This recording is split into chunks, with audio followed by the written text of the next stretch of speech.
ఏ అహంకారంతో విర్రవీగిపోయారో ఆ అహంకారం కూలిపోయింది. ఎన్నోసార్లు మనం చెప్పాం, ఏ వ్యక్తికి పదవి వస్తే వినయం కూడా అవసరం. పదవి వచ్చిందని విర్రవీగిపోయి రేపనేది లేకుండా ఉంటుందనుకుంటే మాత్రం ఇదే జరిగే పరిస్థితి వస్తుంది. అయితే మీ అందరిని నేను కోరేది ఒకటే, ఇవన్నీ ఒక కేస్ స్టడీగా మీరందరం స్టడీ చేసుకోవాల్సిన అవసరం ఉంది.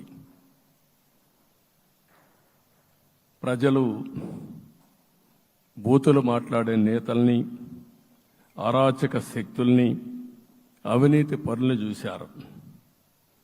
పాలకులంటే ఎలా ఉండాలో చూశారు. ఈ 5 సంవత్సరాల్లో పాలకుడు ఎలాంటి వాడు వచ్చి అర్హత లేని వ్యక్తి ఏ విధంగా ఉన్నాడో చూశారంటే, ఈరోజు ఇచ్చిన తీర్పు ఈ 5 ఏళ్లు పరిపాలించినటువంటి వ్యక్తి యొక్క ప్రవర్తన చూసిన తర్వాత ఇలాంటి వ్యక్తి పాలనకు పనికిరాడనే ఉద్దేశంతో ఓట్లు చేసే పరిస్థితికి వచ్చారు. ఇది నా ఉద్దేశ ప్రకారం ఒక కేస్ స్టడీ అవుతుంది, మనందరం కానీ జాగ్రత్తగా ఆలోచిస్తే. కానీ మనం కూడా అదే విధంగా కక్ష తీర్చుకోవాలి అని కానీ మనం ముందుకు పోతే మనకు కూడా సమస్య వస్తుంది. అదే సమయంలో ఒకటే చెప్తున్నా, తప్పు చేసిన వాడిని క్షమించి పూర్తిగా వదిలిపెడితే కూడా మళ్ళా అలవాటుగా మారుతుంది. తప్పు చేసిన వాళ్లకు శిక్ష పడవలసిన అవసరం ఉంది, చట్టపరంగా శిక్షించాల్సిన అవసరం ఉంది. అదే సమయంలో విధ్వంస రాజకీయాలు, కక్షా రాజకీయాలు కాకుండా ఇవన్నిటిని ప్రక్షాళన చేయాల్సిన అవసరం ఉందని చెప్పి కూడా నేను మీకు తెలియజేస్తున్నా. ఇంకొక పక్క 5 ఏళ్లలో ఎన్నో సంవత్సరాలు చూశారు, కానీ నాకు జరిగిన అవమానాలు చూశారు. నేను అందుకే మా కుటుంబానికి జరిగిన అవమానంతో నేను కూడా భరించలేక బయట వచ్చినప్పుడు ఒకటే శపథం చేసి వచ్చాను. ఆ శపథం, ఇది గౌరవ సభ కాదు, ఇది కౌరవ సభ.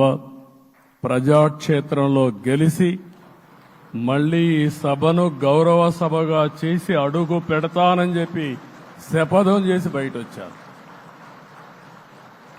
ఓసారి ఇవన్నీ చరిత్ర. ఆ శపథాన్ని ప్రజలు గౌరవించారు. గౌరవించిన ప్రజల్ని నిలబెట్టే బాధ్యత మనందరిపైన ఉంది. సభను కూడా ఎన్నోసార్లు పవన్ కళ్యాణ్ గారు చెప్పారు, భవిష్యత్తులో ఆంధ్రప్రదేశ్ శాసనసభని ఒక గౌరవ సభగా చేసి ప్రజా సమస్యల్ని చర్చిస్తామని చాలా స్పష్టంగా చెప్పారు. అలాంటి బ్రహ్మాండమైన వాతావరణం క్రియేట్ అవుతుంది. దానికి ఒక శాసనసభాపక్ష నాయకుడిగా నేను హామీ ఇస్తున్నా. మళ్లీ ఈ సభను గౌరవ సభగా, ఈరోజు మన పరిపాలన ప్రజా పరిపాలన, ప్రజా ప్రభుత్వంగా మనం ముందుకు పోవాల్సిన అవసరం ఉంది. ముందుకు పోతామని చెప్పి కూడా నేను మీకు తెలియజేస్తున్నా. అందుకే ఈరోజు నేను ఒకటే మీ అందరికీ హామీ ఇస్తున్న, మీ ద్వారా ప్రజలందరికీ, మనది ప్రజా ప్రభుత్వం. ఇకపైన మన ప్రభుత్వంలో ప్రజావేదికల కూల్చివేతలు ఉండవు. 3 రాజధానులంటూ రాష్ట్ర భవిష్యత్తు ఆటలాడే పరిస్థితి ఉండదు. మన రాజధాని అమరావతి, అమరావతి రాజధాని. విశాఖపట్నం ఆర్థిక రాజధానిగా, ఒక ప్రత్యేకమైన సిటీగా, ఆధునికమైన నగరంగా తయారు చేసుకుందాం. దాన్ని ఎప్పుడు కూడా నేను కంబైన్డ్ ఆంధ్రప్రదేశ్ కూడా గుర్తుపెట్టుకున్నాను. విశాఖపట్నం అటు జనసేనకు, తెలుగుదేశానికి, బీజేపీకి ముగ్గురు కూడా చాలా ముఖ్యమైన నగరం ఇది. ఎందుకు నేను ఈ మాట అంటున్నానంటే, లాస్ట్ ఎలక్షన్లో 2014లో హరిబాబు అక్కడ ఎంపీగా గెలిచారు. తర్వాత విడిపోయిన తర్వాత 2014లో మళ్ళీ మనం పోటీ చేసినప్పుడు చేశాం. 2019లో 4 అసెంబ్లీ సీట్లు గెలిపించిన ఏకైక నగరం విశాఖపట్నం తెలుగుదేశం పార్టీకి. అదే మాదిరిగా ప్రజల్లో గణనీయమైనటువంటి అభిమానం జనసేన అధినేత పవన్ కళ్యాణ్ గారి పైన ఉంది. ఈ మూడు కలిపి నిన్న ఒక సునామీ మారిగా వచ్చింది. అక్కడ ఒక్కొక్క సీట్లో మీరు చూస్తే 90,000, 90,000, 70,000, 80,000 మెజారిటీ గెలిపించారంటే ఆనాటి ముఖ్యమంత్రి విశాఖపట్నాన్ని రాజధానిగా చేస్తాను, ఎన్నికలు అవుతానే అక్కడే ప్రమాణ స్వీకారం చేస్తానంటే నువ్వు రావద్దు అని ప్రజా తీర్పిచ్చిన రాజధాని నగరం విశాఖ నగరం. అంటే ఎలాంటి టెంప్టేషన్ కూడా లొంగలేదు వాళ్ళు. ఇది ఒక అనుభూతి. విశాఖపట్నాన్ని మర్చిపోయే సమస్య లేదు. తగిన గుర్తింపు ఇస్తాం, అభివృద్ధి చేస్తాం.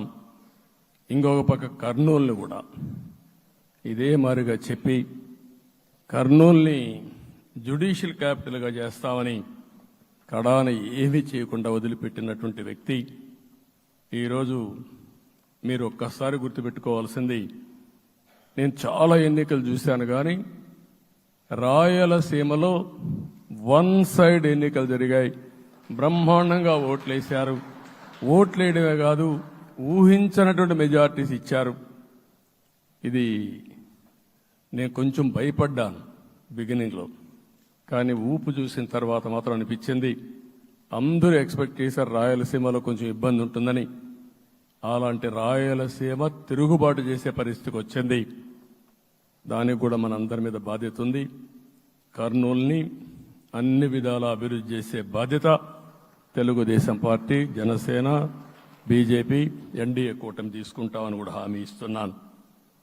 ఈ 3 సిటీలే కాకుండా మొత్తం అన్ని జిల్లాల్ని సమభావంతో ఆలోచించి మనం ముందుకెళ్దాం.